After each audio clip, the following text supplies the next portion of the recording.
West Tigers fans, finally, the wait is over. Our season returns this weekend as we take on the Canberra Raiders, and Benji Marshall has named a fresh new side, plenty of new faces, and we are going to preview that game on tonight's episode of the WestsLife Podcast.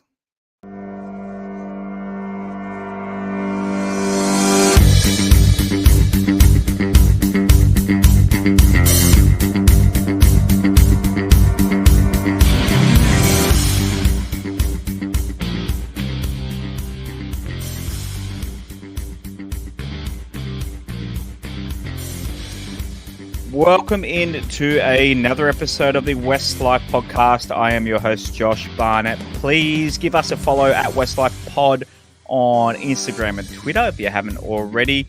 Give us a like and a subscribe on the YouTube channel, especially to everyone tuning in live. Turn notifications on for each episode. And know when we go live, joining the fun. Loving that our YouTube numbers are really high this year. It's they're kind of catching the audio numbers and all my amateur Photoshop and design work for the slides and the colourful pictures and that sort of thing not going to waste. It seems to be doing the trick. So thank you to everyone tuning in on YouTube and on the audio on a Wednesday night as we preview this weekend. Finally, the West Tigers are back. We've been waiting. I know it's been an off season. We all were looking forward to the off season because obviously another season last year as we clunked home to the end, and that last game against Manly, I blocked out of my memory until Monday night when we talked about it with Benny, our Manly fan, who joined us for a bit of fun, a bit of banter as we went through team by team against all the matchups of the West Tigers and who we think we could beat this year. So go back if you haven't listened to it yet. Check that out on the YouTubes and the podcast pipes as well. Patreon.com/WestsLife if you want to support the show as well. Or you can become a YouTube member, just like Superfan Gussie has. Also already got two super chats already. We're not even... I saw Brandon. He dropped one at 7:40 p.m. this evening. We went live at after 8:30, he said, can't listen tonight, go WestsLife and Tigers. Thank you, Brandon. He's dropped us. And then Inna Gizzen, INAGSGZN, Inna Gizzen, I'm trying to work out. It's like a number plate on a WRX in Bankstown, trying to decipher what that means. But on the Inna Gizzen, $3 as well. How good's that, Roberto? The fans are certainly showing their loyalty to us, and hopefully, just like you, heading down to the nation's capital this weekend to show their support to our beloved West Tigers. Yeah, g'day boys, g'day everyone out there. Thanks for those. What did Inna Gizzen have to say, by the way, Josh? What was his message? He just threw us $3 just for the sake of it. I don't know if he accidentally forgot to put his message in there, but he just threw us $3 and that's it. It's just he realizes how desperate we are. Blank message. That's straight to the sports bet account. All good. Yeah, thanks for that. Appreciate it. Looking forward to heading down to Canberra with my youngest son on Saturday. Just going to make it a day trip, see the game, and make the trek home, win or lose, and it'd be nice to see the boys how they perform first up this year. Have you been to Bruce Stadium before? Yes, I have quite a few times. Yeah, the only time I've seen us play there is when we carved them up 40-0 in 20... Can't remember. I just remember Curtis Sirenen was 5'8", and Benji was tearing them up in the number 7 jersey. What would that be? He certainly had a good record as a player against them, Josh. That's for sure. I want to say 2011. It's 2011, 2012, one of those years. That was a very, very good drive back from a very cold nation's capital that night. God, it's cold down there, but it shouldn't be. Should be nice weather this weekend. It's a good time to play in Canberra. Mr. Thompson, how are you this evening on a Wednesday night? Very excited for the footy to be back. Yeah, g'day Josh, g'day Rob, g'day everyone who's watching or listening. Yeah, I'm stoked to have footy back, obviously. Like you said, it was an off-season that we were looking forward to just to get the end of the season out of the way. But, with what happened over the off-season, some of the signings that we've made, there's a bit of optimism.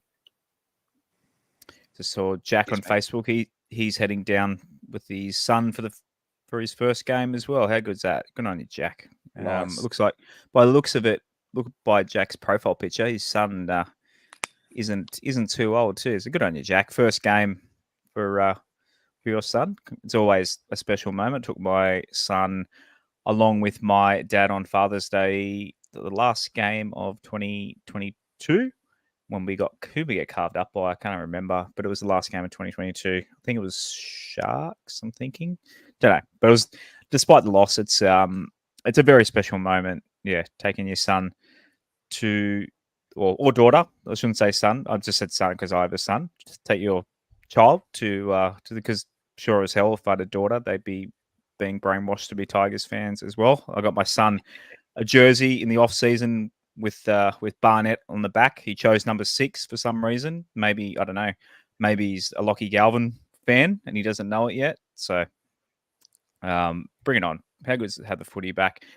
Speaking of which, if you're not heading down to the nation's capital, the best place to watch the game live and loud is, of course, West Ashfield.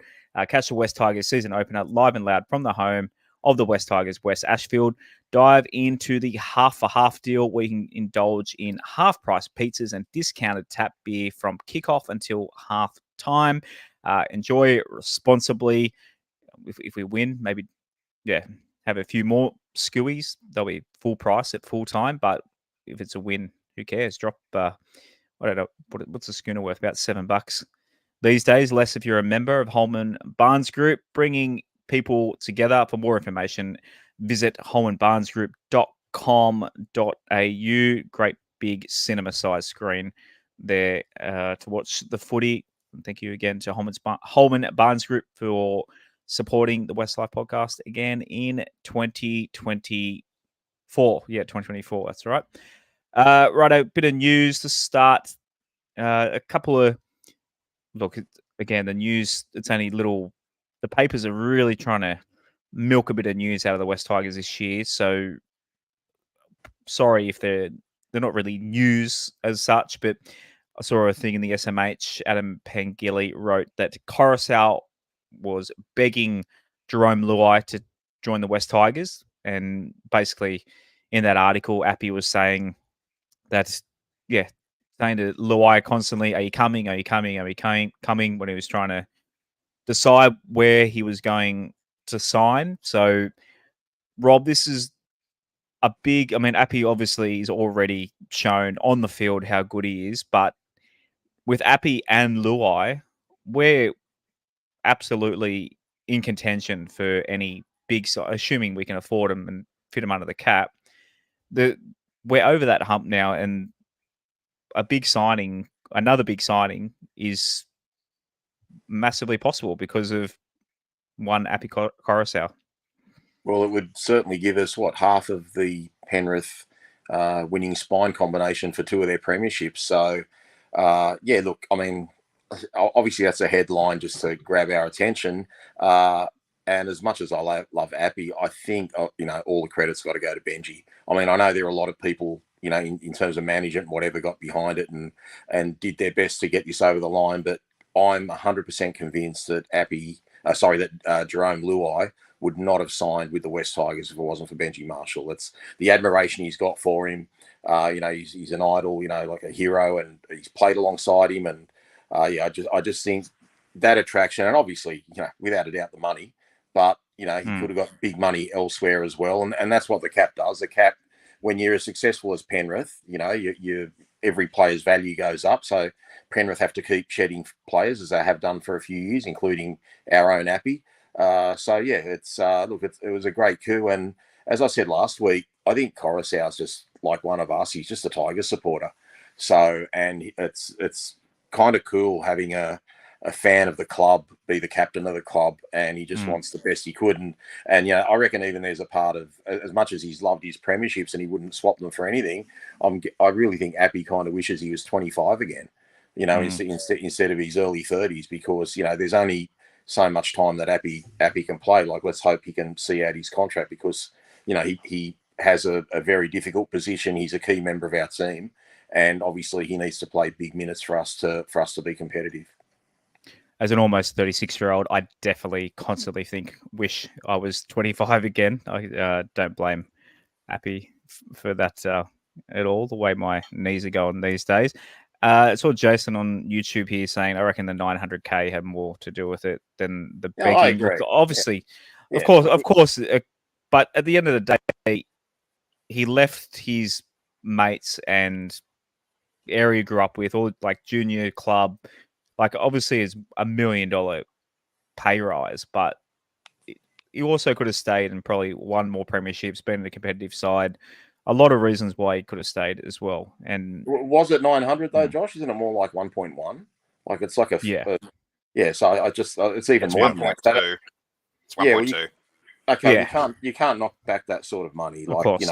especially for a young guy like him with a young family, it'd just be absolute madness. And the fact that he's won those premierships with Penrith, he just gets a new challenge. So they're kind of Penrith are getting punished for their own success. Because he's like, oh, we've done this before, and you can hear Luai this year saying he's super keen to go out on a high and try and win 4 in a row. And I'm sure he'll be extra motivated to do that, given that he's leaving as well, and just wants to show that he's not just going to just stroll through this year casually and just keep himself fresh for next year. So, realistically, this is his best chance to win another premiership. So he's going to go hard, but I just know what he's going to bring to the Tigers when he gets to our club, and we need that sort of quality at the club. We don't have enough of it, especially in the back line.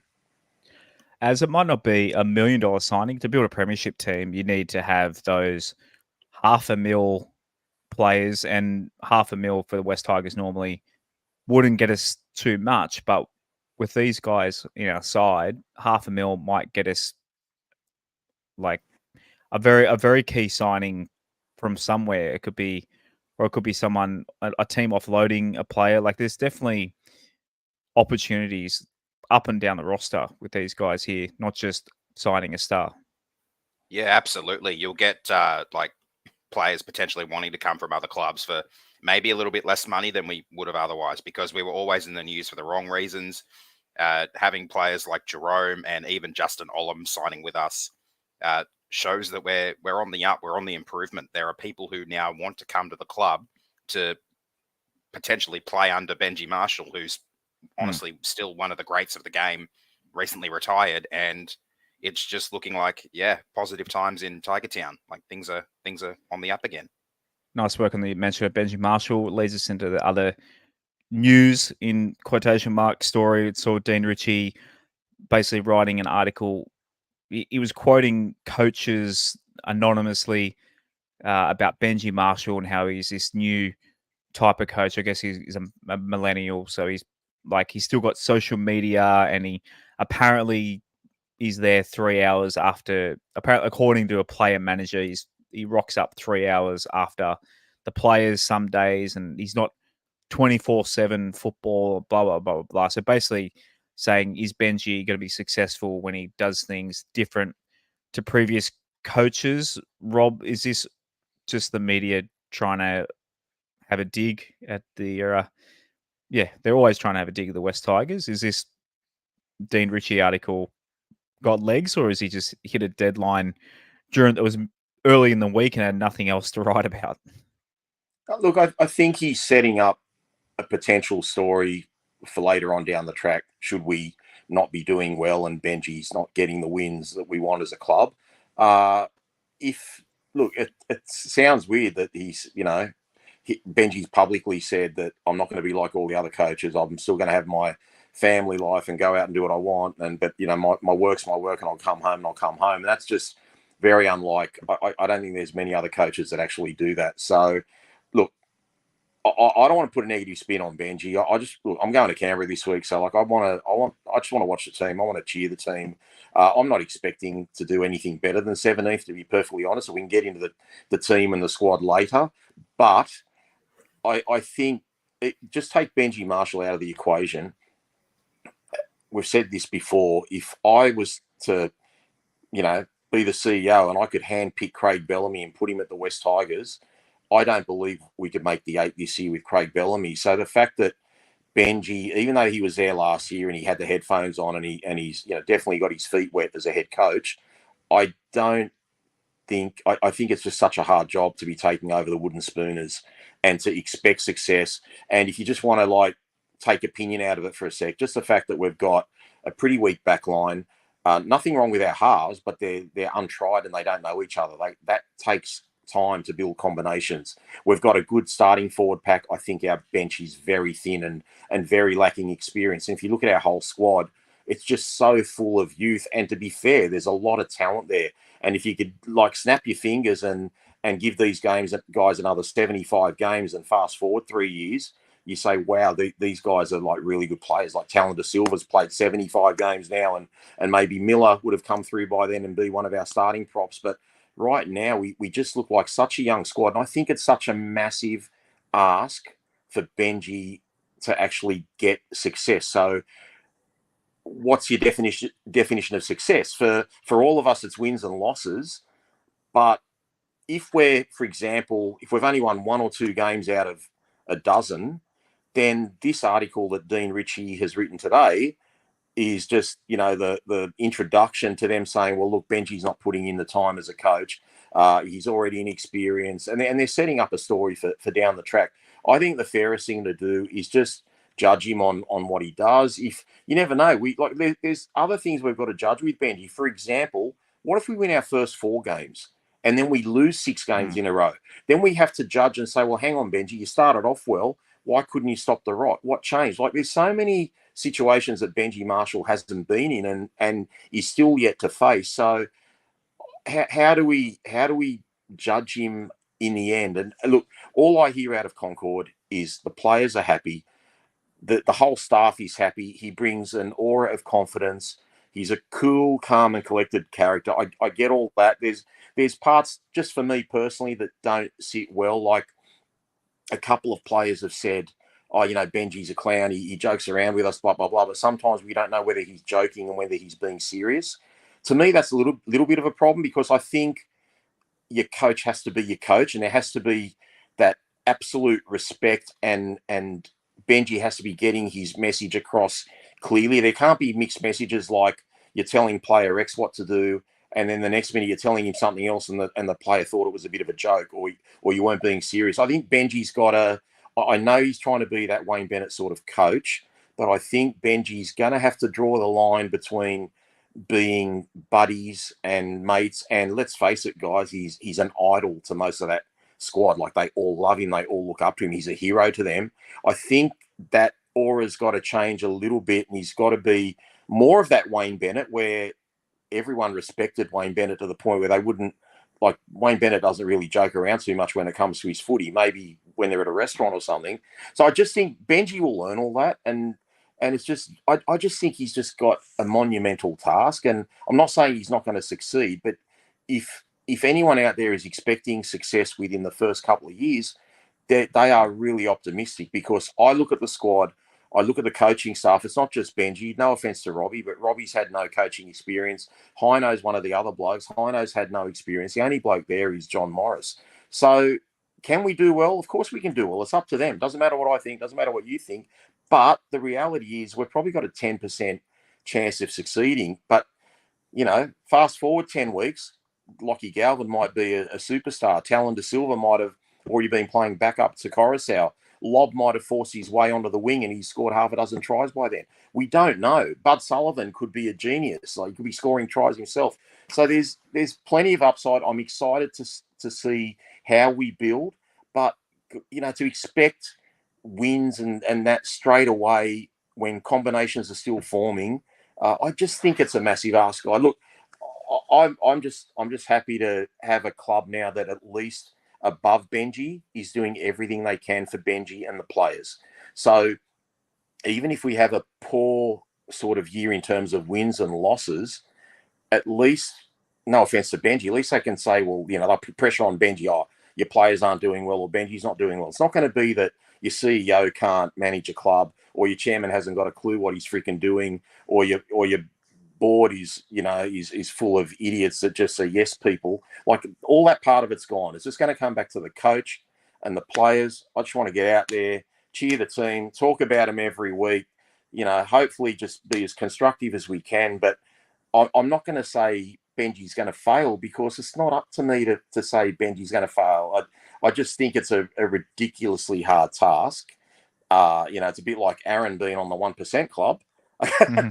So, it's those sort of figures about being successful. But, he's backing himself. But again, Benji's the sort of guy too. He's backed himself in other things, and there's been things where he hasn't succeeded and he's walked away from it. He wanted to go to rugby union, and he quit rugby union. He said, you know what? I backed myself. I tried to be good at it. I wasn't good at it. So if we have a ridiculously bad win percentage rate after a year or two, Benji might turn around and walk away and say it's not for me. But I don't see him as a quitter. I don't want to look at it like that. We need this season to be successful enough that other players do want to come, not just because of Jerome Luai. The Benji aura is going to go if we've won 4 games this year.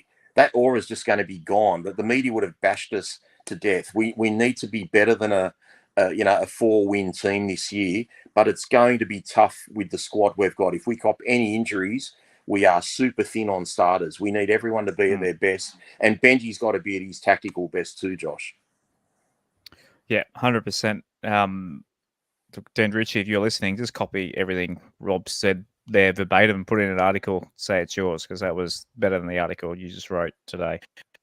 Righto. Late last year, viewers / listeners might remember we were talking about we've hooked up with Dynasty, who make jerseys through the biggest Fanua Pole fan on the planet in Connor News from Dynasty. He's going to put together some jerseys, legitimate cotton jerseys, so old school style, but with a modern taste. So similar, they're based on they're WestsLife branded, but they're based on basically the jersey as when we did our favorite jersey episode in the off season with what was it, off season? Yeah, late last year with Johnny co-hosting West Tigers jersey collector. Most people proclaim the retro jersey from 2014 so it's the black, orange, and white horizontal stripes, simple design. We beat Manly in the rain. Yeah, a lot of people agree that was the best West Tigers jersey ever. So sorry. So we're putting together a cotton long sleeve replica, so perfect for winter, made by the same company that makes jerseys for the Warriors, the Sharks, I think the Cowboys. There's another one I'm missing, Manly, I think. So they do a lot of. They're legitimately an NRL jersey company. They're $80 if anyone wants to order one. This is legitimate. We're not making any money off this. Just this is legit cost price. If you want one, podcast at westlife.com to pre-order. Hook the boys up. I've ordered one for us 3, and I also may have bought one as a gift for my little brother as well, who I know is watching the show tonight again. So shouts, little brother. Maybe I can pass it off as a wedding gift. What do you reckon? But no, yeah, beautiful cotton. They should come by late May, so it's a big of a turnaround because they've got to put everything together and make them. But yeah, if you want to get on board and get one, podcast at westlife.com, and let us know what you think. If you're watching on YouTube, check it out on our YouTube. If you're listening on audio, what are we? 23 minutes into the show. If you want to see what they look like, because you obviously can't see it on the audio platform, but I can't wait to get my hands on one of these. Jason said, "Can I get them at best and less?" Not quite. One day, who knows? Maybe we'll strike up a deal with best and less to sell them. So yeah, we're not trying to make money off these, but if you guys want to, join us and wear our name around in a nice black, orange, and white cotton jumper. What do you reckon, fella? What do you reckon of the design? Noons has killed it on this one, as. Yeah, I absolutely love it. Sorry, one moment. Yeah, I love it. I think it's really cool. Obviously, it was a very popular retro jersey. The people love it. I like the logo on it, the WestsLife Podcast logo in the oval. Don't say. Familiar. Yeah, oval shape. it's yep. It's just just a regular old oval with WestsLife in the middle of it. Rob, Yeah, I love it. Got you one on the way. I love it, and I guess having them by the end of May will suit the weather because it's just so stinking hot at the moment. I wouldn't be wearing anything long sleeves till about then anyway. So your timing's right for getting the jumpers ready. Yeah, I'll be in singlets till about round 4, I reckon. Shouts to Michelle Watson. Sent us through $3 on the super chat. No message, just send us $3. Good on you, Michelle. Thank you. Super chats are on fire tonight. Thank you to everyone. Righto, I'm going to bring in our special guest to preview the Raiders. So obviously, we get the opposition fans in, and welcome back to the show, Harry. How you going this evening, Harry? I'm good, mate. Thanks for having me on again. How good's having footy back? It's so good, especially for you guys. You're 1-0. You're going to be happy with that win last weekend up in Newcastle. Absolutely stoked. Top 4, baby. What's your confidence level? Obviously, the Raiders, no one's expecting much from them this year, but you came out from the box firing. What are your expectations for the Raiders this year? I'm never confident when it comes to the Canberra Raiders, and I don't think I ever should be. But yeah, like a lot of, we've been in the media quite a lot as potential wooden spoon roughies, or in some cases favourites. But yeah, I think we've got just as much of a chance as playing finals football as we have the last couple of years. Righto, Az, do you want to take us through the West Tigers team list for this Saturday at 3 p.m. at Bruce? Is it still called Bruce Stadium? GIO Stadium. GIO Stadium. All right. So fullback Jareem Buller, wingers are Charlie Staines and Junior Tupou. Centers are Stafford Toa and Solomona Faataape, Lachlan Galvin and Jaden Sullivan in the halves, Stefano Utuikamanu and David Clemmer at prop. Api Coruscant is the hooker, Isaiah Papali'i and John Bateman in the second row with Alex Seyfarth at lock. The bench is Aiden Caesar, Fanua Pole, Alex Twal and Samuela Fainu. Reserves, 18th man, is Asu Kepaoa. Reserves are Talon De Silva, Justin Matamua, Alex Lobb and Jake Simpkin.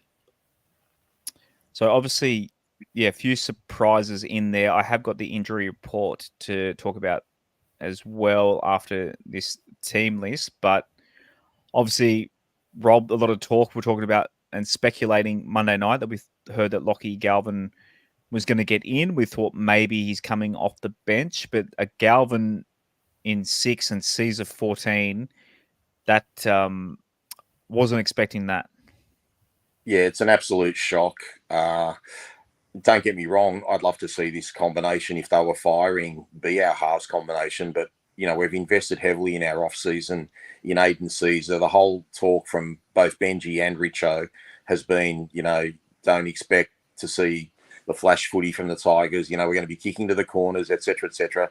So, I've got no inside information, but to me, like, this is Benji's first test already in terms of tactics. There's no way we're playing Aiden Caesar on the bench. We are either starting him or he is out of that 17. It would be absolute madness if we haven't learned from last year about starting with Coruscant on the bench when we played our first game of the year last year at Leichhardt Oval and how that backfired. If the guy's fit, play him because we need him and we need his composure. We need his experience. That's his former home ground.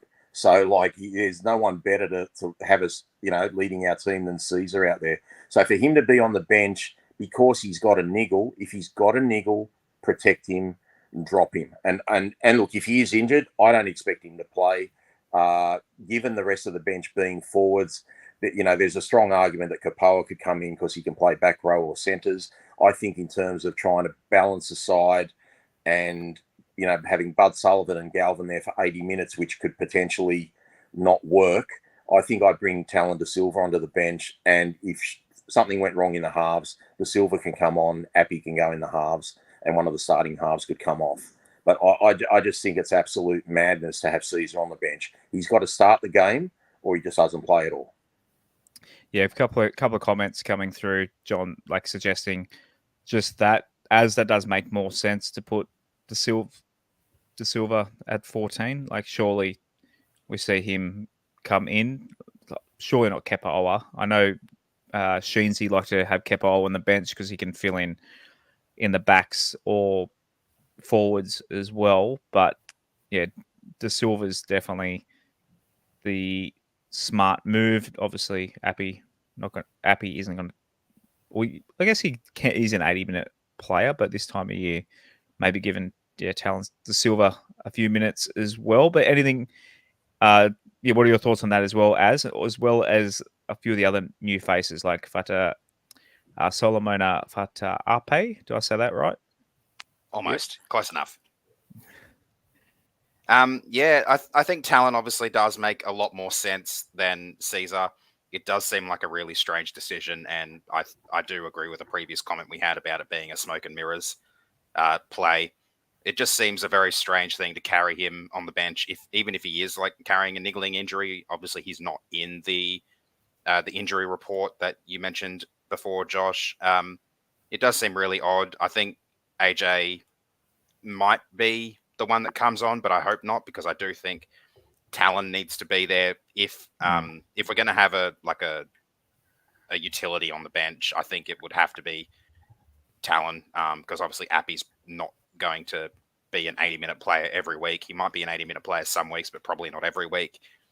It just seems really strange because I don't know. I'm not exactly sure how it would work if Caesar is on the bench. Like if Caesar comes on and goes into the halves, does Lachlan Galvin maybe go into hooker instead? Like that seems a really strange decision to me. Like I know Galvin's been pretty hyped up and he could play a whole bunch of different positions potentially. Like he played, I think, 3 or 4 different positions in the trial against the Dragons and didn't look out of place in any of them. But yeah, it does seem like a bit of a strange one. As for some of the other new faces, Faataape, I'm really looking forward to seeing him go.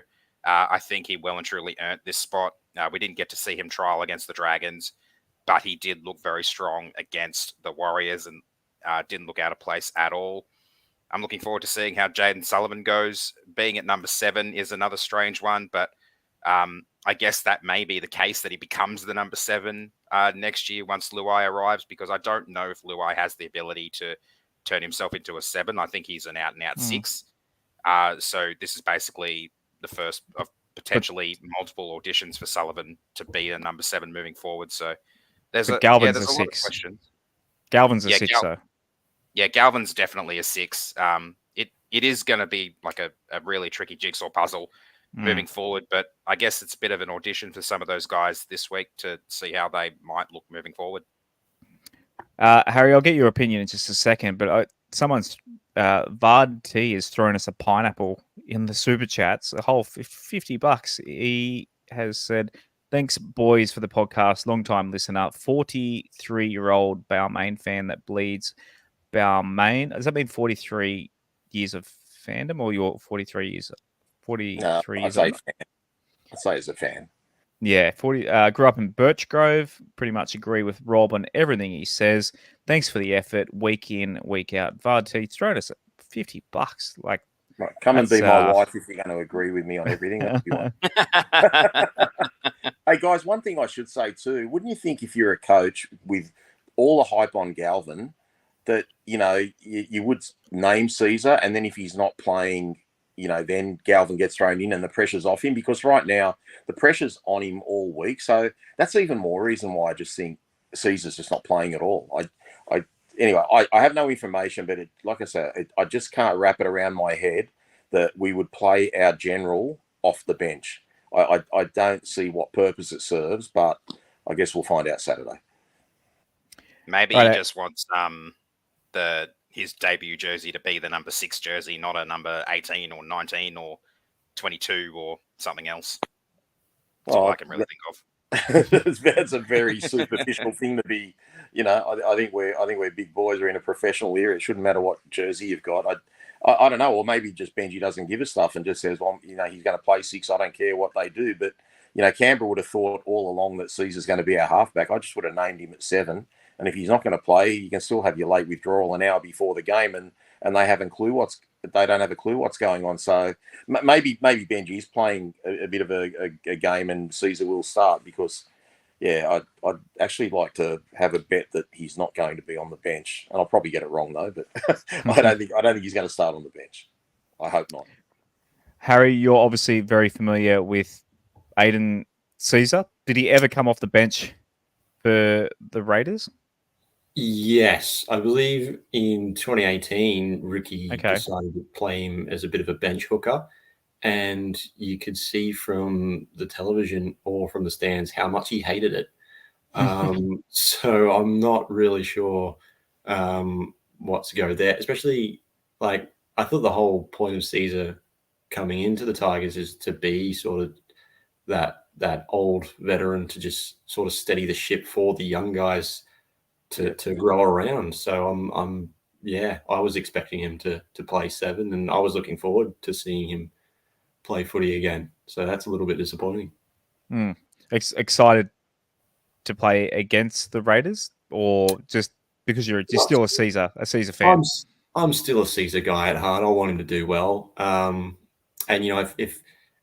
if miracles happen and the Tigers do play finals and break their drought, I'd much rather Aiden Caesar be the guy to lead you to it rather than Jerome Luai. So fair call. I'm all for Aiden Caesar playing good football this year. The injury report I was talking about, the West Tigers sent out a video with what's the conditioning as? Do you Peter Musa. Peter Moose, thank you. He explaining each injury. Basically, next week or the week after, we'll get a whole influx of players. So Justin Olam got the knee knock in the Dragons game. He could be back next week or the week after. Lachlan Fainu did his hamstring in the trials. Should be back next week or the week after. Brent Naden had shoulder surgery in the off-season. He could be back next week or the week after. Josh Felaherty got a bit of a shoulder niggle. He'll be next week, the week after.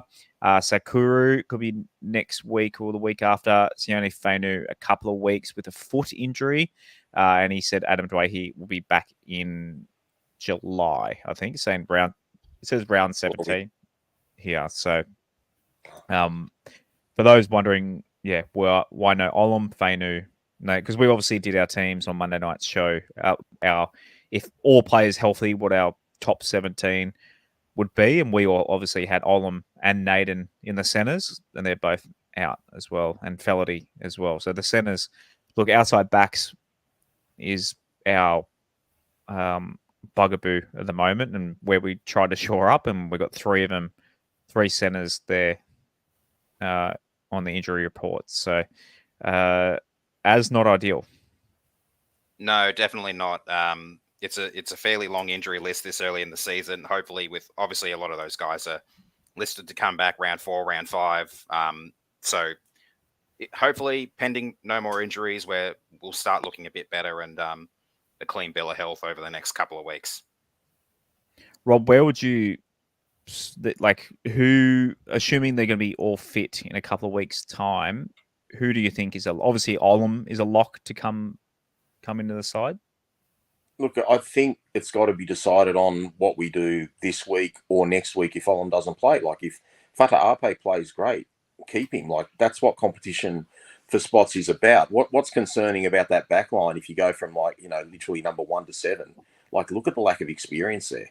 Like, even our star fullback in Jareen Buller, he's had, roughly 15, 16 games of NRL. Like, our most experienced players are Charlie Staines and Stafford Toa, who are fringe first graders. Like, Bud Sullivan's had a dozen games or so. Lockie hasn't had a game.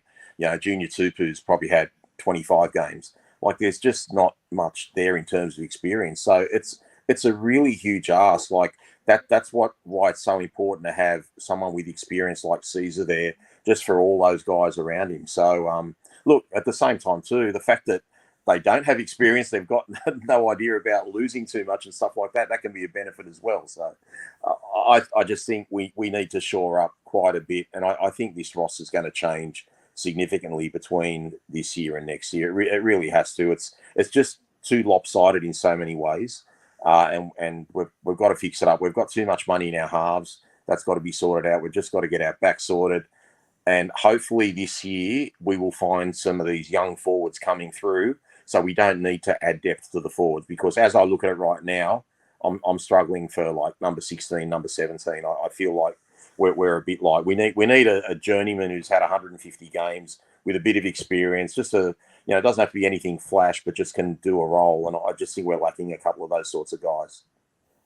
Harry, while we're talking injuries, how is the Canberra roster at the moment? Are you guys pretty much, I'll get Az to do the team list for them in a tick, but are you guys missing anyone for this weekend?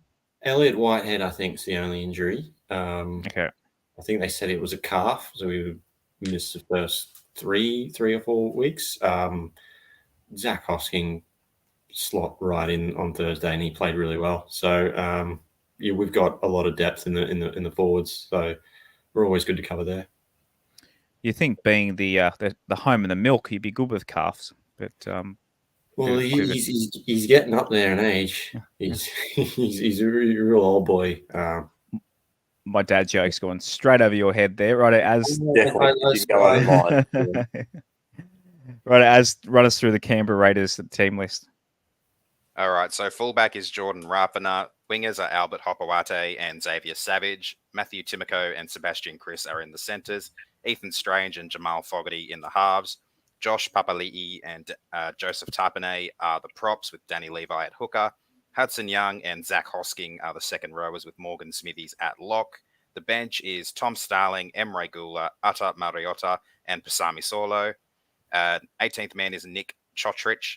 The reserves are KO Weeks, Simi Sasangi, Zach Wolford, and Trey Mooney. Is Chotrich, is he Serbian or Croatian? Serbian, I think. Serbian. Yeah. Home of the best basketball player on the planet, and tennis player, I guess, as well. Harry, who in this squad is fresh this year for you guys, and who are you keen to? Well, obviously you guys have already. I keep forgetting everyone's already had their fun and played already, but is anyone that's new in your squad kind of caught your eye already? Well, so the big one is the 5'8", is Ethan Strange, obviously with no White, and so that spot was basically in the trials. It was basically a play in between Ethan Strange and KOX. It looks like, and Strange played really well in that second trial, and he's a pretty strong defender. He didn't do much on Thursday with the ball, but he didn't really need to. He just kept his shoulders up in defense and did enough. And he's got a big future ahead of him, I reckon. Rob, what's your thoughts on Rapana? We're used to him scoring 1,000 tries against us on the wing. Rapana at fullback. Do you rate him back there? He goes very well there. Yeah, look, it's surprising. I mean, I think, the heir apparent to that fullback spot is Xavier Savage, but obviously he's had some injuries and they've put him now on the right wing. But he absolutely destroys us, as with our former player, Joey Leilua. They formed a lethal combination on the right for many years and used to have a picnic against us. So, look, he's just a class player. You can play Rapana anywhere and he'll get the job done, and he's very dangerous. Like, he looked good last week. Like I said last week, I'm not I accept their 5'8" is a very, very good player.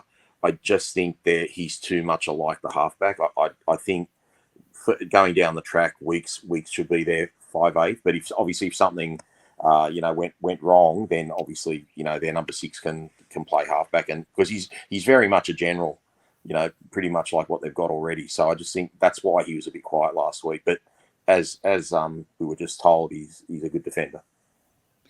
As who matchup wise for the Raiders is scaring you a little bit?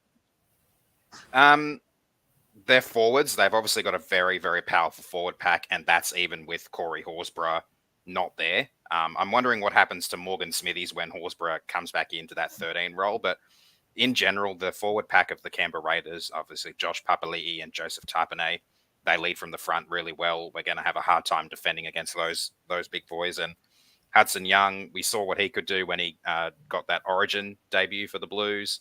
Zach Hosking, I haven't seen too much of, but I think he's a pretty solid player as well. And yeah, they've just got a very big, strong, powerful forward pack. Harry, do you expect any changes? Do you expect that to be your 1 to 17? Was that pretty locked in for you guys? Obviously, with the West Tigers, we're expecting Benji to maybe tweak a few things an hour before kickoff. Yeah, I believe that would be usual 17. Ricky does like to experiment with the forwards in terms of putting Papali to come off the bench. Not so much in a demotion, but just in a way of rotating both him and Tarpany to keep at least one of them on the field at once. And he can be really damaging coming off after 20 minutes against tired forwards. But I think that would be the starting side. Random question. Don't know if you know the answer. Is Mariota, is he related to the quarterback at all? I don't believe so, no.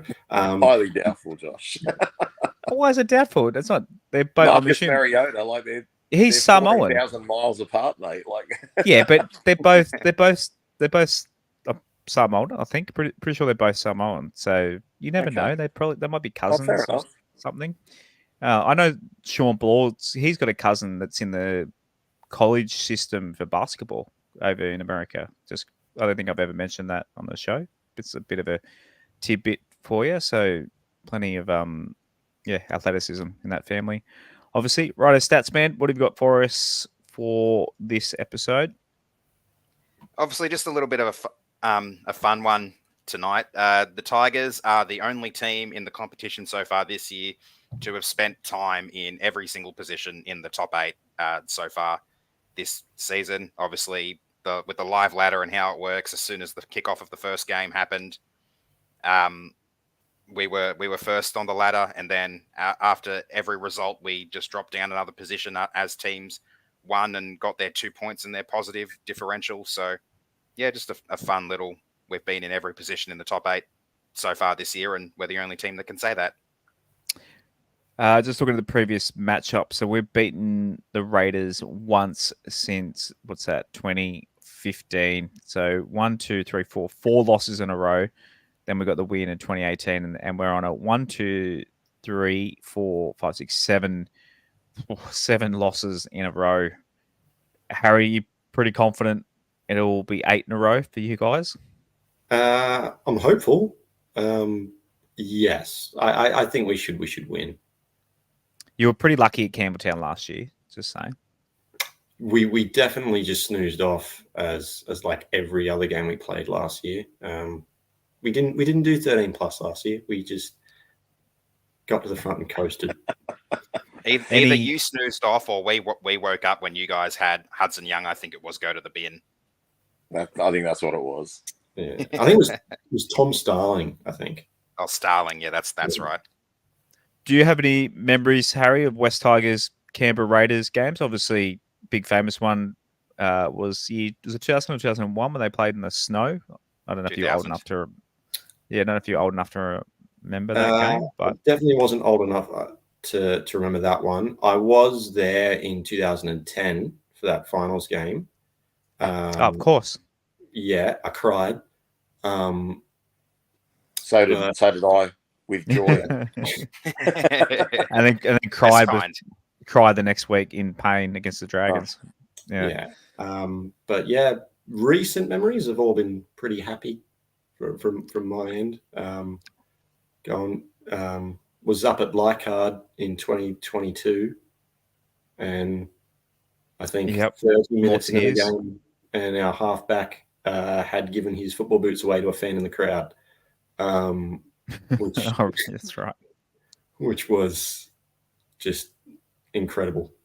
Yep, that was there for that one as well. Yeah, obviously the end of season 1 was that 22? No, what was the one that knocked us out of finals contention? 2016. That was 2016. No, 16. Yeah, 52-10.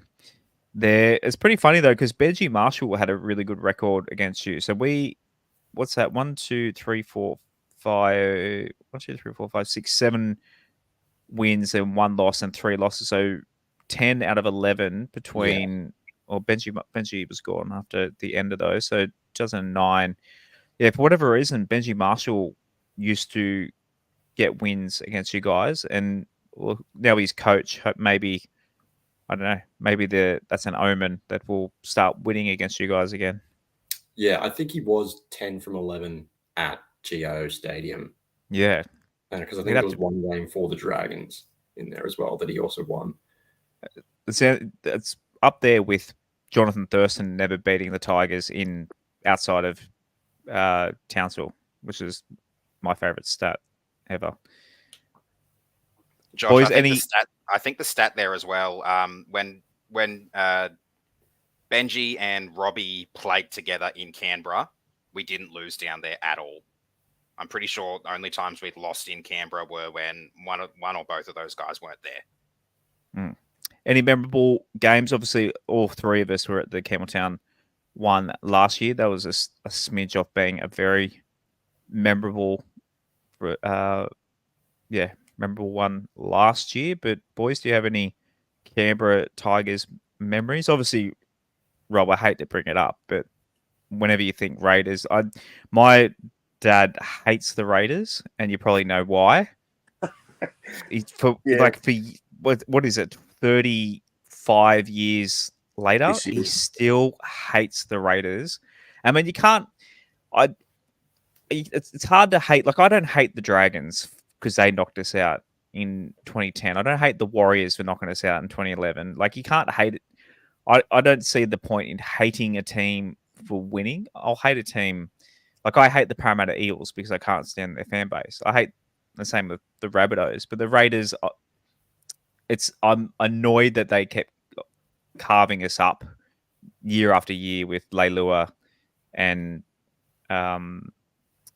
Rapana, scoring 1,000 tries. You always get arsey tries against us. Like, I bet you any money there's a try on the where you put a kick through, it ricochets off someone's head. Can you hear me? Yeah, got you again now. Just a bit of a stutter there, a few clicks. Okay, I said Canberra Raiders always score. They score RC tries in general. I don't know why, but I bet you there's a try this weekend where like it ricochets off one of our players' heads into, and then a weird bounce into Rapana's hand to score a try or something freakish like that. That annoys me at the Raiders. But yeah, for whatever reason, it's obviously losing 1989, Rob, to the Raiders in the grand final. If only the crossbar was an inch lower, but my dad wouldn't hate the Raiders so much. Yeah, look, I'll never get over that game. I actually haven't. I don't have hatred to Canberra, believe it or not. Like when we talk about 89, I get a little bit upset, but I've kind of turned my hatred of 89 onto Bill Harrigan. Like I wish him everything that's bad in life. Like and I mean that sincerely, even if it makes me look like a terrible human being. I hate his guts. And I'm not a big fan of Mal Meninga because every time Mal Meninga talks about that game, he says, we were never going to lose that game.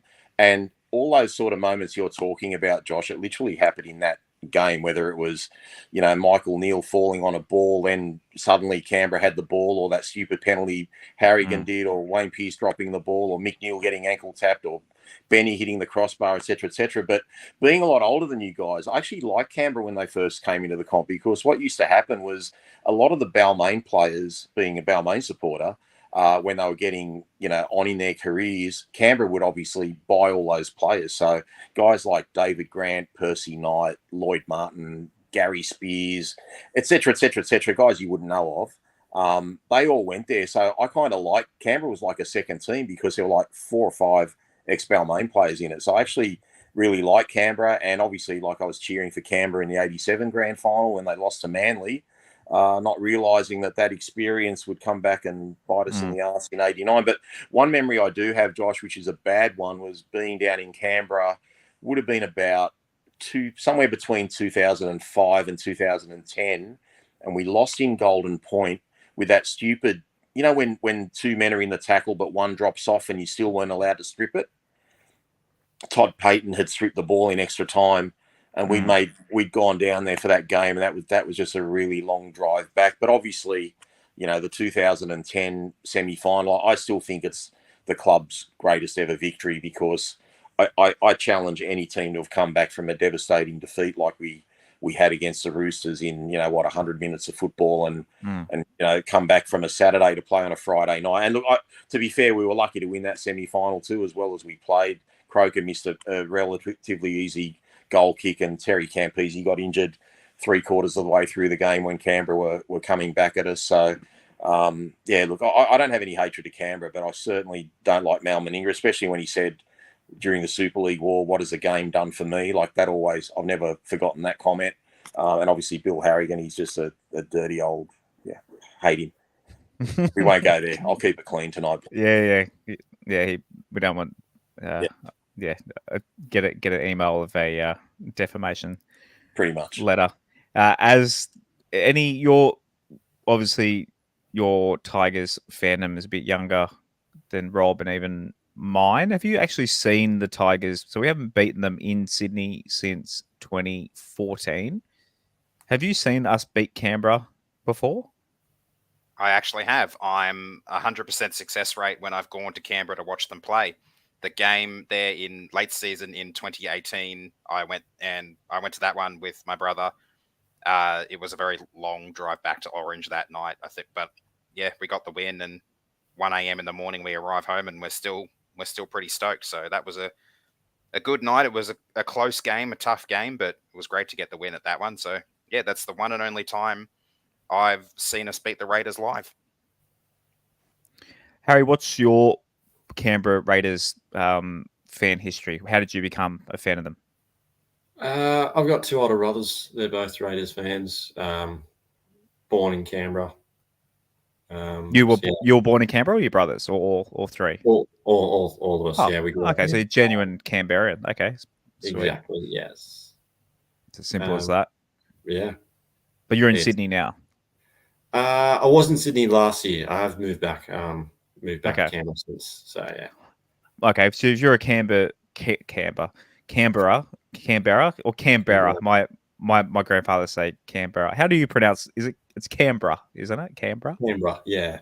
Canberra. Yeah, my grandfather used to say Canberra. What can you recommend anyone heading down to Canberra? What can they do? Get the Questacon or Parliament House? What do you recommend? Obviously they're not really that close to Bruce Stadium. I was only joking with those things. So what do you recommend for fans heading down to GIO Stadium to see? I will say this weekend is actually a big Canberra weekend. We've got this annual thing called Skyfire. It's basically just a big fireworks show, and that's on Saturday night after the football as well. It's something to do after the football to alleviate the pain, depending on the result. That's funny because ever since I was a kid, fireworks. Jason D's comment here on YouTube, he said, "Born in Canberra, your house must be full of porn and fireworks." I've known what fish. I've never been to Fishwick, but I reckon I was in primary school in the 90s, and I knew what Fishwick, and the reputation. And it was always I got some. My uncle went to Canberra and he brought back some bungers to let off because he sell fireworks. It's funny how the nation's capital of this country is known for being the only place to buy fireworks. Is it legit? Growing up, did you grow up as a kid in Canberra? Partly.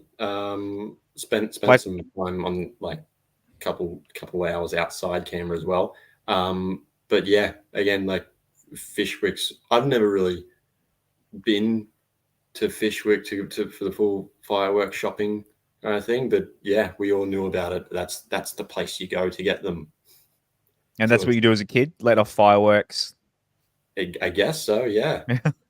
Because growing up, even in the 90s, I know, Rob, obviously you're of your vintage, you would have had Cracker Night, June long weekend back in the day. Didn't go to many of those, mate. It was probably more like the mid-70s when I really didn't attend many things with little fireworks in the backyard and stuff like that. It was just fraught with danger, I thought. So bit of a straighty 180 I was. Yeah, okay. Right, enough about Fishwick. Let's talk about gambling instead. Rob Shadamas, what have you got for us this week? Okay, so look, I still think it's too early in the season to be, confident on picking teams. As you could tell by our tips last week, we were all pretty horrendous. So I've gone a multi. Look, South's right edge was pretty poor last week, so I've gone Cobbo, who's playing left centre. I've gone Tuolungi from the Cowboys, who is on a new winger for the the Knights, whose name escapes me, and Daniel Tupu. If I'm not mistaken, if they don't swap wingers, Manly, he will be facing our old mate Tommy Talau, who can leave a gap the size of 8 lanes on the Harbour Bridge. So I went for those three. I think if you multi them up, it'll be somewhere around $8. But look, there's plenty of try scorers in all three of those games from both teams. I'm just having a stab at those three and gamble responsibly. Anything horse-wise this weekend? I think you said earlier that it's too early.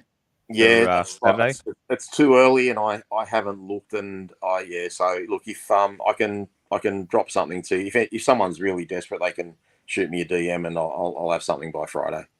Maybe I'll put up in the socials on the Twitter or something, because you've been doing pretty well. I know we normally just do footy, but in the last few weeks, your horse tips have been pretty good, and in the Discord, you've been dropping more. We've got our little punters section in the Discord, so you've been helping everyone out. I get good mail. It's not all my stuff. I get some really good stuff. Are you a betting man, Harry? Of course, who isn't? How are you liking Rob's multi here? Yeah, I mean, seems obviously, Tommy Talau on that edge could be bit of a weak spot to target. So, right, just quickly, my brother, I asked him for a horse tip to fill in. So he's saying Sydney race 9, number 8 each way. Wellwall. Do you know that one, Roberto? Weewall. But knowing my brother, he might be just saying getting everyone to punt that, so his horse might get a better price for him. I think he just wants a gig on the show, Josh. Race 9, number 8. No, I actually messaged him and asked him to do it. Right, our tips for the week. We've all gone Broncos. Let me just bring up the draw. Are you pretty confident in the Broncos beating the Bunnies, Harry? I don't know. I'm still not sold on South being as bad as people think they'd be. They're $3, $3.10 to win this. That's crazy for for the Raiders. Obviously, the Broncos running hot up at Suncorp as well. First game in Brisbane. You're pretty confident with this one, Az? Yeah, I am. I think the Broncos, they're obviously going to be pretty ticked off after losing up in Vegas. This is their first game at home in front of their home fans. I think Suncorp is going to be pretty close to packed out tomorrow night. It's going to be a very hostile atmosphere for the Bunnies, and I think the Broncos will be just a bit too good. Sharks, Doggies $3.60 outsider. This one, first game of the year at Shark Park. Were they at home last week? They were at the Warriors. So first game at home for the Sharkies, probably a big crowd. Sharks v Bulldogs. There'll be plenty of fans coming across the bridge into Cronulla. What could go wrong on a Friday night at 6:00? Head to Northies after it for a few skewies. But Sharkies, this one, surely. Anyone got an argument for the Doggies? I don't think they were as bad as everyone's making out last week. I don't have an argument for them to win. I think the Sharks win was, to be honest, was the most impressive of the weekend. They were getting absolutely smashed by New Zealand, down 12-0 after 15 minutes, and fought their way back, and they'll get a lot of confidence out of that. I just don't think the Dogs match up in the forwards well, so I think that's probably a game where you'll find a couple of forwards going over for tries for Cronulla, but the Dogs haven't got a bad lineup, so I still think the Sharks will win, but yeah, I don't like the first month of rugby league, guys. I just want to see some form before I write teams off. But the Canterbury backline is pretty good, and I think they've got an ex-player maybe playing for them on the wing. Is it Connor Tracy? Is he back on the wing this week? Aaron, are you able to check for me? Yeah, I believe he is. I think they brought him in on the wing to replace Addo Carr. That's it. Addo Carr, Like yeah. it. So he holds his own. He can play fullback, centre, wing. He's a good player. So, look, I'd expect Cronulla to win, but, again, I mean, it's just too early in the season. Panthers, the Parramatta Eels I know, like, it's the Panthers are 3-time premiers, but the Eels have a pretty good record against the Panthers lately. They're $3 outsiders, 7.5 start. Are Para any chance, Harry? I mean, there'd be some chance. They've probably been the best team to play Penrith over the last few years. I don't see Penrith going 0-2, though. After losing last week, true. I just can't see that happening. Yeah, that's like if it's all black, you always go red. It's going to be red eventually. The Eels were the only team to beat Penrith twice last year. Penrith lost six games. 2 of them were against Para, so they lost both home and away. So, yeah, Para do have their measure, but I think the thing there is Mitchell Moses is under a bit of a cloud and not sure how he's going to pull up after, I think it was a groin strain. They've been resting him at training. They're saying he's going to play, but I'm still a little bit uncertain about that situation there. So they thrashed him in a trial too pre-season last year as well, Aaron. They did, yeah. So they've had 3, and who can forget that game at Parramatta Stadium when Cleary kicked that field goal from, I think, a near halfway, wasn't it, to tie the game, and then Moses got the winner in extra time. Yeah, it was about a 45-metre field goal, I think. Yeah, I'll be honest, I would have tipped Parramatta if there wasn't a question mark over Moses. I expect Penrith to bounce back, but Penrith, again, they don't have many points against teams that can tackle well, as we saw last week. They got 0 points against Melbourne. So if there was no doubt on Moses, I would have tipped Para, but there's just too many question marks. If Moses is out, they're not winning that game. 7.5 points start. It's juicy, I reckon. Yeah, I think the line's a good thing.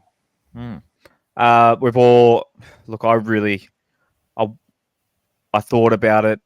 I was tempted to tip the West Tigers to win down in Canberra, but we've all gone the Raiders. Harry, being the opposition fan, are you pretty confident your boys will go 2-0? I am. You got to be confident early in the year. Last week there was nothing to suggest that we shouldn't. Good stat by Jamie here on YouTube. He said Rapana's played more games than our entire 1-7 this week. I was thinking that earlier tonight, actually. Wow. I didn't do the homework, but I thought that would be a very big chance of being the case. Has it cracked, 250-ish? I don't know, but it's actually crazy to think a couple of years ago we nearly lost him to Japanese rugby, and he just came back. So, and he's still playing at a high level. We did, didn't we?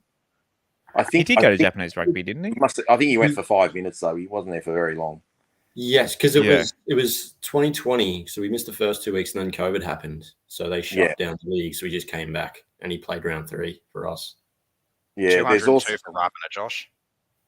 Yeah, we've just lost Josh for a sec. While that's happening, I don't know if you're aware of this, Aaron. I'm taking a bit of your stats man glory here. Jamal Fogarty doesn't miss kicks against the West Tigers.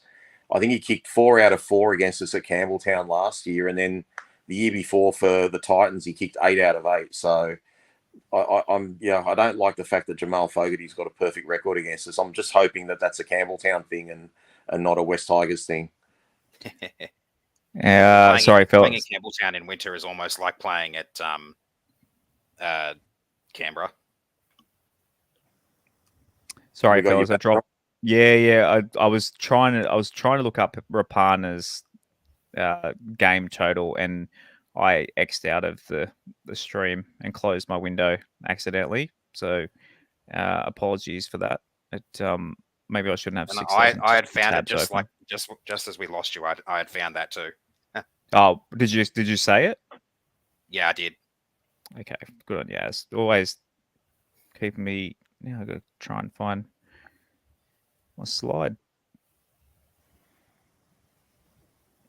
Righto, back to our tips. The next game is Cowboys. I think we've all gone Cowboys. Yeah, all gone Cows over the Knights. A lot of outsiders, $2.87 for the Knights. I feel like if you back a few underdogs this week, might end up on top. But yeah, Cowboys at home, pretty safe. I mean, the Knights are better than they played. I expected them to be better than they were against the Raiders. Can anyone make an argument for the Knights up in Townsville? Kalen Ponga. That's any team with Kalen Ponga can win. But yeah, the Cowboys were too impressive against the Dolphins. They racked up 30 points or something by halftime. So they're too professional. I thought the Knights were too rusty with the ball. Canberra played a very good conservative, hard style of football, and it wore them down. And once the damn wall got a few leaks, it burst late in the game, and the scoreline, just went away from Newcastle. And I got a feeling Canberra are going to play like that against us this week as well. So I hope our boys, and I'm sure they will show up and be using both shoulders and ripping in hard and keeping this a low-scoring game for us, hopefully. The only game that we have differing opinions here, as and I've gone Manly at Four Pines Park / Brookie. You've gone the Chooks, Rob. The Manly outsiders. The Roosters looked really good in Vegas. It's the Brookie factor, and Tommy Turbo's fit for me. That's got him over. Yeah, I don't know. This obviously it's the closest. $2.18. I know next game is actually the closest in terms of betting, but yeah, this is a tough one. It's a weird one, Josh, because this is one of the closest games in betting, and even though, like I say, just wait 4 or 5 weeks till there's some form established, I am super confident the Roosters are going to actually have a pretty comfortable win against Manly. I'm very confident. All right. Harry, what are you thinking in this game? I reckon I'm on the Roosters as well. I think Warrior Hargreaves is back as well, so that should. I reckon they're just a better team. Yeah, Sunday afternoon, 2 teams. I'm happy to bash the shit out of each other. Dolphins, Dragons, we've all gone. This is the closest. So Dolphins are $1.98, Dragons $1.86. So a flip of the coin. This one, the Dragons looked good last week. The Dolphins sucked, so I tipped the Dragons. It's in Redcliffe, so their actual home So look, as Rob said, it's the start of the year. Weird shit happens, so this could go either way. Yeah, it really could. And I honestly can't believe I'm tipping the Dragons 2 weeks into the season when I had them for the spoon. It looks like they might actually be decently far away from that. But yeah, I didn't see enough from the Dolphins to suggest that they'll be able to keep it close in this one with the way the Dragons came at the Titans, and the Titans just weren't able to handle it. I know they had a few outs, but you can only play what's in front of you, and the Dragons really took it to them on their home turf. And if they've had a little sabbatical up in southern Queensland, I think they can really take it to the Dolphins, and Dolphins might now be potentially in trouble when it comes to spoon contention.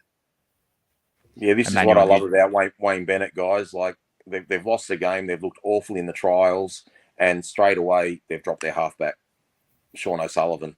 So I think this is actually a coin flip. I've gone the Dragons. The Dragons are in great form. They're playing with confidence.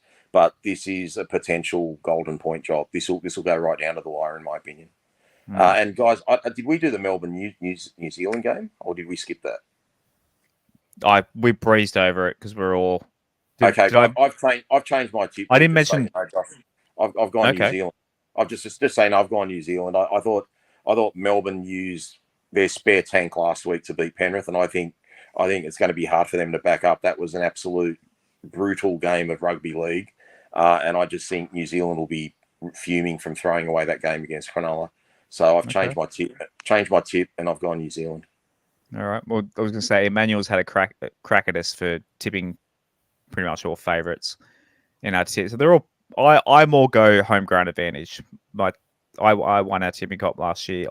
If in doubt, go home team usually for me. Although I didn't do that for Dragons.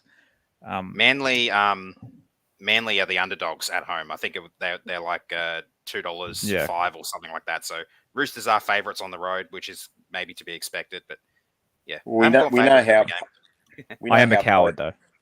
The Broncos are so potent, guys, and the Roosters tackled them out of the game. So I know Manly's got a good attack, but their defence went to sleep a couple of times against South, and South put on points quickly twice in that game to get to 22 or whatever their score was. So I think the Roosters, you look at that 3-quarter line, guys, it's a star-studded, full of internationals and talent, and they got the forward pack. They don't even have what's their second row? That Angus Crichton. I don't even think he's in their 17. Like, they're just so stacked, and I think the Roosters are the real deal this year. Just on the Storm quickly, Sean Bloor, 18th man again. I've been told that he's going to play for the North Sydney Bears for the first few weeks. I'm kind of hoping that, because our Magpies play the Bears round 5, I think, in North Sydney Oval. So hopefully keep him in Cup until then, so we can watch him play against his old team in Cup, and then he can make his debut next week. If you're listening, Craig Bellamy. Righto, into lower grades. Speaking of Cup and lower grades, so Cup are starting this weekend as well. Harold Matts are Balmain. As we go to air, I haven't actually checked the update on this. Venue to be confirmed. We're playing against who are we playing against? Okay, Bulldogs. The Doggies. So don't know where that game is at the moment. It might be on the website. Check out the New South Wales Rugby League app/website. The Maggies, Harold Matts, are playing at Kirkham Oval in Camden in SG Ball. Obviously, probably, I'm assuming, the same as the others. So, same venues, double headers. Maggie's playing South Sydney Rabbitohs. Out at Camden. Cup are playing before the main game, so you get 2 games if you head out to Canberra. 12:40 kickoff. You actually get 3. Cup. Oh, is Flegg before it as well? Before Cup. Yep.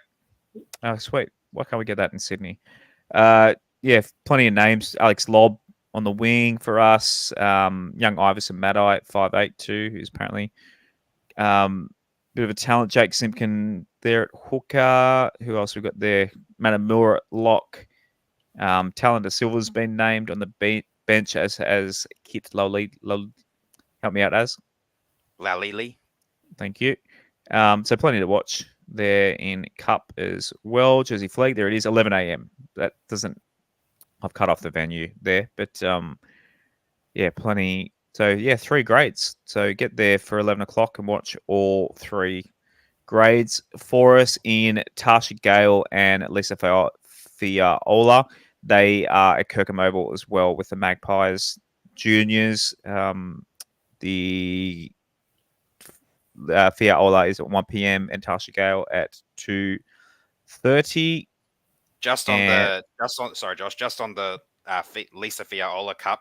The Dogs in that one are a little bit nervous for the girls in that game. The Dogs are first on the ladder. They've conceded 40 points in 6 games, and they're coming off a 94-0 thrashing of the Manly side in a 60-minute game last week. Bloody hell. 94 points in... They only play 60 minutes. 60 minutes, yep. So the under 16s girls is a 60-minute game, and Manly got drubbed 94-0. Bloody hell. Get what's going on? The girls in Manly, give someone... Could be head down to Balgowlah Beach or something. Find some girls for the Manly side. That's unbelievable. Patreon.com/WestsLife. Shane Coward, our Benji Marshall member, he wrote, week 1 of the comp shows, we need to be on it for round 2 onwards. I initially said we will win 8 games, but now I'm not so sure. Maybe 5. These are Cronulla round 3. So he's referring to, this is from the other night, I think. We were talking about what games we thought the West Tigers would win. So he's saying Cronulla round 3, Leichhardt against the Saints in round 6, Campbelltown, Newcastle round 10, Titans at Tamworth round 15, Para round 27, and Campbelltown will beat Brisbane in round 8. They said, finally, wow. I've said for years we should have chased Flanagan to coach. Saints look the goods very early. Thank you, Shane, for supporting the show, and to all our Patreon legends as well. And I saw Gussie every single episode. He's given us another $5. So g'day, excellent Tiger humans. Hope you all have a great weekend. Let's prepare for the worst and hope for the best. Much love. Go the Tigers. Well said, Gussie. Number one fan. What's the scoreline going to be, Gussie? I think I know. I just want to hear it from you. Yeah, drop it in the comments. It's probably going to have some fours in it. Our next episode, Monday night, we will review the game against the Raiders. Hopefully a win. Sorry, Harry, but look, probably not. We'll see what happens. But 8:30 Monday night. Yeah, Harry, thank you very much for being our Raiders rep again. Are you heading down to, or you're in Canberra? Are you heading to the game on Saturday? Absolutely, I'll be there. I'll be there to watch the two early games as well. Gussie's predicting 44-4, I assume, to the Tigers. So prepare yourself for that. Anything to add, fellas, before we head off into the weekend? Footy is back. Rob, safe travels down the Hume Highway. Oh, Hume Highway, M5, whatever you call it. Yeah, it turns into going down there. Guys, I'm not sure if any of you guys heard David Clemmer today or yesterday, whenever it was, saying the presser. Yeah. I just thought his take on the bye was very weird, saying they're glad they had the bye first round to get a winner. We had to wait 9 rounds to get it last year. It was a little bit disconcerting to me. Like, personally, I feel like, you know, we're in an 800-meter race and all the other teams have started 30 meters ahead of us. I actually think I don't like having the bye first. I feel like we're a game short. Like, I would have loved to have had a game, win or lose, last week and then meet this huge Canberra pack, not just starters, but their bench minus Starling is absolutely huge. So, I just thought it was interesting that Clemmer would say, we're glad we had the bye week 1. Like, you don't need the rest. You don't need... I don't know what it does. But anyway, look, Saints won off the bye round 1 last year. I think they beat Gold Coast in round 2. So hopefully it works for us as well. I just saw Emmanuel ask, when he mentioned the fan day at Lickham Oval last weekend, we touched on it on Monday's show, our review episode. I mentioned I didn't go. I had my sister-in-law's wedding and would have ended up in a divorce if I hadn't gone and watched Tigers lower grade instead of my sister-in-law's wedding. So sorry, Emmanuel. I 100% wish I was there. I've got plenty of friends that were there and put photos up on social media. I 100% would have been there if, I didn't have prior commitments. But anything to add as before we hit the finale video button? By the way, Harry, a video will play at the end here if you want to stay on. We'll be on despite the stream finishes. Anything to finish? Oh, I'm just absolutely stoked to have some Tigers footy back. It's been a long off season, long pre-season. It was a long time watching and waiting for the 2 weekends worth of round 1 games to wrap up, and it's finally our turn to cheer for our boys and bring on some Saturday Arvo footy.